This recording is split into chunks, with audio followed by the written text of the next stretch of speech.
Hello friends, பூங்காற்று திரும்புமா என்ற எபிசோடில் என்ன நடக்கலாம் அப்படிங்கிறத பற்றி பார்க்கலாம். இன்றைக்கான எபிசோட் இன்ட்ரெஸ்டிங்கான எபிசோட் அப்படின்னு சொல்லலாம். குமரனோட வீட்டில் குமரனோட அப்பா கடைக்கு என்ன பேர் வைக்கலான்னு சொல்லி சீட்டு எழுதி போடுறாங்க. அதை ஆனந்தியை எடுக்க சொல்கிறாங்க. ஆனந்தி எடுத்ததுக்கப்புறம் அந்த சீட்டில் ஆனந்தி டெக்ஸ்டைல்னு பேர் வைக்கலாம் அப்படிங்கிற மாதிரி பேர் வருது. அதை பார்த்து எல்லாரும் சந்தோஷப்படுறாங்க. இருந்தாலும் பார்த்தோம்னா குமரனோட பெரியம்மா வந்து அப்படி இப்படி பேசிக்கிட்டு இருக்காங்க.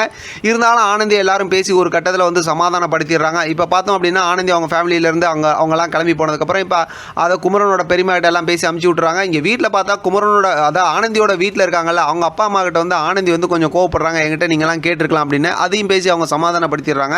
அடுத்து ஆனந்தி கிட்ட வந்து குணவதி பேசுகிறாங்க. இப்போ ஆனந்தி வந்து அப்படி இப்படி பேசினாலும் இப்போ குணவதி வந்து ஒரு கட்டத்தில் வந்து மனசில் என்ன இருக்குங்கிறத தெரிஞ்சுக்கிறாங்க.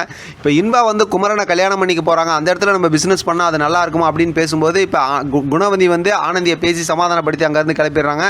அடுத்து பார்த்தோம் அப்படின்னாக்கா குமரனுக்கிட்ட பார்த்தோம்னா கோட்டி வந்து பேசுகிறாங்க. நீங்கள் சீக்கிரமாகவே ஒருத்தர் ஒரே இடத்துல பிஸ்னஸ் பண்ணுறீங்க, உங்களோட காதலை சொல்கிறதுக்கு சரியான நேரம் தான் அப்படிங்கிற மாதிரி சொல்லி அவங்களும் கொஞ்சம் நேரம் பேசி குமரனை வந்து சமாதானப்படுத்துகிறாங்க. குமரனும் இப்போ ஆர்வமாக இருக்காங்க. இப்போ எப்பவும் போல் பார்த்தா ஆனந்தி தூங்கும்போது கனவு காண்றாங்க. இந்த கனவுல பார்த்தோம் அப்படின்னா குமரன் வந்து இன்பாவை கல்யாணம் பண்ணுற மாதிரி பார்த்துட்டு அப்படியே பயந்து போய் எந்திரிக்கிறாங்க. கடைசியில் நேரத்தை பார்க்கும்போது 1 மணி 1:30 அந்த மாதிரி தான் ஆகுது. இது வந்து விடிகால கனவு கிடையாது. விடிகால கனவு தான் வந்து பழிக்கும். இந்த கனவு பழிக்காது. நல்ல வேலை நல்லதாக போச்சு அப்படி இப்படின்னு நினைக்கிறாங்க. அதுக்கப்புறம் பார்த்தோம்னா நம்ம ஏன் அப்படி நினைக்கணும், குமரனும் இன்பாவும் கல்யாணம் பண்ணிக்கிட்டோம், நம்ம ஏன் அப்படி நினைக்கணும் அப்படிங்கிற மாதிரிலாம் யோசிக்கிறாங்க. இப்போ அந்த மாதிரி யோசிச்சுட்டு இப்போ அவங்களுக்குள்ளாரே அவங்களவே பேசிக்கிறாங்க. எனக்கு ஏன் அப்படி என்ன வரணும், அவங்க 2 பேரும் கல்யாணம் பண்ணிக்கிட்டோம் அப்படி இப்படிலாம் பேசிக்கிட்டே இருக்கும்போது இப்போ ஆனந்தியோட அண்ணி வந்துடுறாங்க.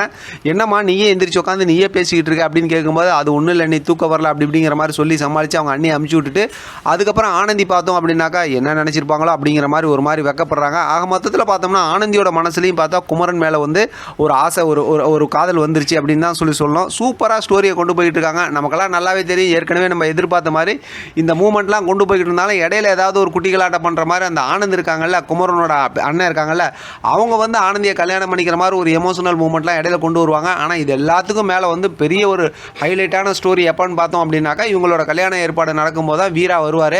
ஆனால் இடையில கொஞ்சம் வீராவை காட்டியிருந்தால் ரொம்பவுமே சூப்பராக இருக்கும். தான் ஆரம்பத்திலேருந்தே நானும் சொல்லிட்டு இருக்கிறேன். ஏன்னா இடையில ஜெயிலில் இருக்கிற மாதிரியும் ஜெயிலில் ஏதாவது சைக்கோத்தனம் பண்ணுற மாதிரியும் இடையில நமக்கு அந்த வீராவோட ஸ்டைல்லாம் காட்டினோம்னா கொஞ்சம் பார்க்க நல்லாயிருக்கும். வெயிட் பண்ணி பார்க்கலாம் அடுத்த ஸ்டோரி எப்படி இன்ட்ரெஸ்டிங்காக கொண்டு போகிறாங்கன்னு. இதை பற்றின உங்களோட கருத்து கமெண்ட் பாக்ஸ் தெரியப்படுத்துங்க. தொடர்ந்து ஆதரவு கொடுங்க.